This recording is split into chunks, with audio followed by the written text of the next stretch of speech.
Chapter 1. I exist in every item I've owned. My name is Mary Worthington. I was born August 4th, 1895, in Wilmington, Delaware. I died on January 15th, 1974, in Richmond, Virginia. When I died, my daughter Elizabeth acquired my belongings. Decades later, after sorting through some keepsakes, precious jewelry I had wanted her to have, and childhood photos, she sold the rest of my personal items to a local antique dealer in Culpeper, Virginia. As I tell you this, one of the store patrons has just picked up my brass hand mirror. It is a lovely mirror. My father purchased it for me in New York City on one of his many business trips. On the back of the mirror is a metal-embossed rose, surrounded by a red velvet inlay. The edge of the mirror has a royal emblem pattern that duplicates around the perimeter, and on the front of the mirror, a diamond-like stone is embedded where the mirror meets the handle. I was just 12 when my father presented me with this wonderful gift. Each time an inquisitive shopper picks up that mirror, or any of the other items of mine from days past that rest among the booth shelves, I am summoned back. But I am not alone. There are dozens of us now. We move silently and discreetly among the many living patrons of the Culpeper Antique Store on Route 29. And each of us has a story to tell. Culpeper Antiques is about 4 miles from the historic downtown district and sits across from a cornfield once owned by the Wilson family. The store used to be a 2-story olive green farmhouse built in 1922 by the grandfather and grandmother of John Wilson, Jr., who sold the property to the Horowitzes in 1997.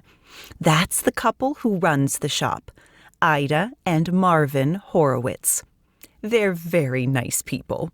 Ida is 63 and Marvin is 68 now. Over the past 25 years, they converted the bottom floor of the large home into a multi-room shop and expanded with an addition off the back. The main house consists of 9 rooms, and the extension houses about a dozen small booths. A gravel parking lot surrounds the front of the property. The porch is decorated with rustic furniture, old milk cans, wooden wheels, and weathered signs to attract passers-by.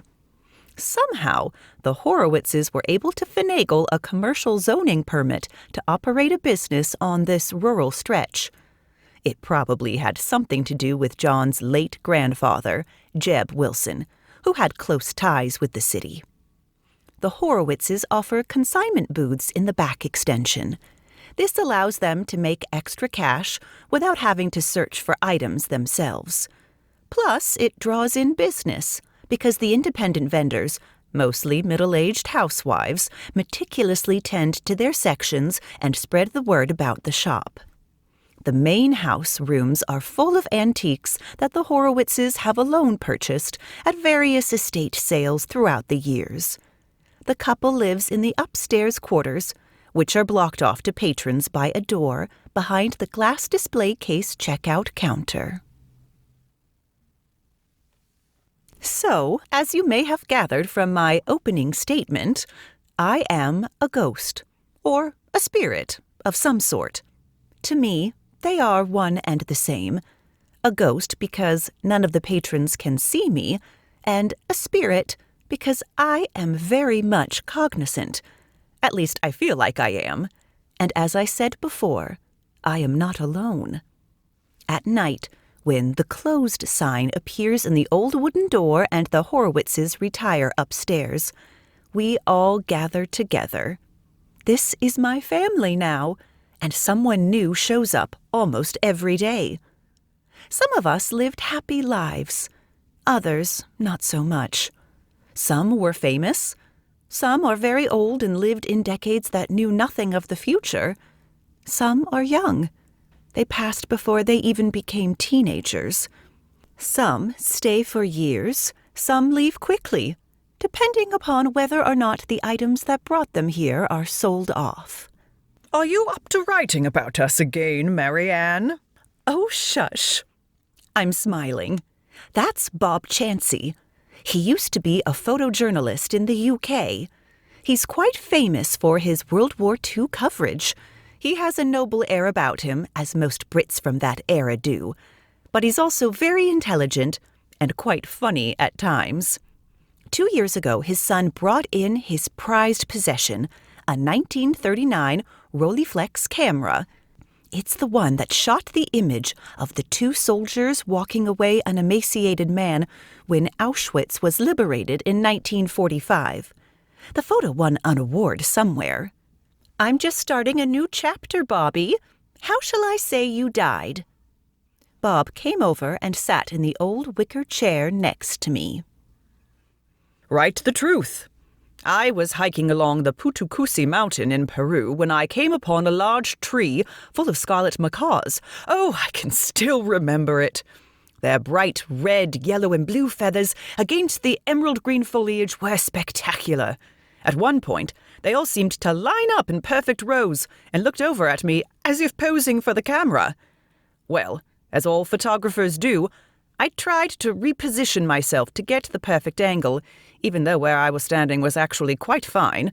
So I slowly took 3 steps forward instead of 2, because there were only 2 steps to be had. The third had no ground to step onto, and I fell 120 feet to my death. The last image I can recall was 100 scarlet macaws dispersing from the tree in all directions as if it were some sort of fireworks display. How I would have loved to have taken that shot. What do you remember after that? I started typing away on a 1952 Olympia typewriter brought in by a late author's wife years ago. I use it to document all the interesting people that arrive at the store by transcendental means. In other words, us dead people. But we're not dead anymore. Alive and active, I would say. I peck at the key softly so not to wake the Horowitzes. Well, I remember watching my son growing up and looking after him. I spent a lot of time in his living room watching TV together. I sat in the chair his mother had given him after I passed, and I watched him get married and have a son of his own. He named him Robert, too. Bob smiled. When he cleaned out the attic and found my Rolleiflex, I don't know if he knew about the special meaning it had to me, or its worth. So when he dropped it off here, I knew it was my time to move with it. It didn't seem like a choice to be here, really. More like a pull. Do you feel sad about leaving your son? I do. But it's like I am living another life now. A life full of new and interesting people, like Maggie. Bob looked to the far booth where a woman with a wavy brunette bob was flipping through old LP albums. Hey, Maggie, come chat with us. Mary's typing her stories again. Maggie and Bob have grown quite close over the past few years. She came in with an old record player her daughter dropped off. Cancer is what took her at just 52. But she loves her music. Every night she puts on something from Elvis or Tammy Wynette or her favorite, Patsy Cline. Sometimes she jokingly changes the lyrics for Walking After Midnight to Haunting After Midnight. She's a sweet, spunky woman who wanted to travel, but instead devoted her life to her husband as a homemaker. They had 2 children together. "What would you like to listen to tonight?" she shouted from across the room. "Anything you want, my dear, sweet Maggie Monroe." In case you're wondering, our voices can't be heard by the living. At least, not people. Animals can hear us sometimes. That's why they lift their heads from a solid sleep or perk up their ears when their owners hear nothing. "What did you hear, Sadie?" they'll say. It's us, just carrying on in our other world. Maggie pulled out the sleeve from an album with a dark-haired, mustached man smiling on the cover. 30 seconds later, the soft crooning voice of Engelbert Humperdinck singing After the Lovin' filled the air. Maggie sauntered over to us and put her hand on Bob's shoulder. Bob stood up and offered a dance. They're such romantics. "Okay, you two. Did anything new come in today?" I asked. "Not that I know of," Maggie responded as Bob dipped her head toward me, her hair nearly falling into the carriage of my typewriter. "I didn't see anything either," Bob added. "But that large machete in booth number 9 went out the door, thank God. Some guy with a long black beard and a leather biker vest bought it. He's been in here a couple of times before. That means Justin is gone now.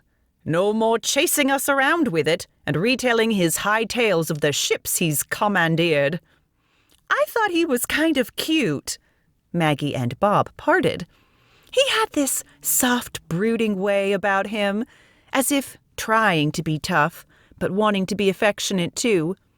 I'm glad he will find a new home with someone who will appreciate him and his sword. He was very fond of the Pirates of the Caribbean movie we put on that one night," I added. From that point forward, he referred to himself as Justin Sparrow, Captain and Hero. The three of us smiled and laughed a bit. For the rest of the night, Bob, Maggie, and I retold some of our old stories to the others. There were a few newcomers over the past month. They listened contentedly, some still a little unsure of how they ended up in an antique store. It takes some adjusting to. Not every item brings in a new spirit. The person has to be deceased first, and that item has to have had a deep meaning to that person. Handmade articles and objects passed down work the best. I'm sure there are lots of my belongings that were given away to other people, taken to the Salvation Army, or thrown in the trash. But my mirror was most special to me, and I'm glad it ended up in this nice, cozy place. It brought me to meet these incredible people from all over the world. I have a new set of friends, and as long as their most valued possessions remain here, so will they.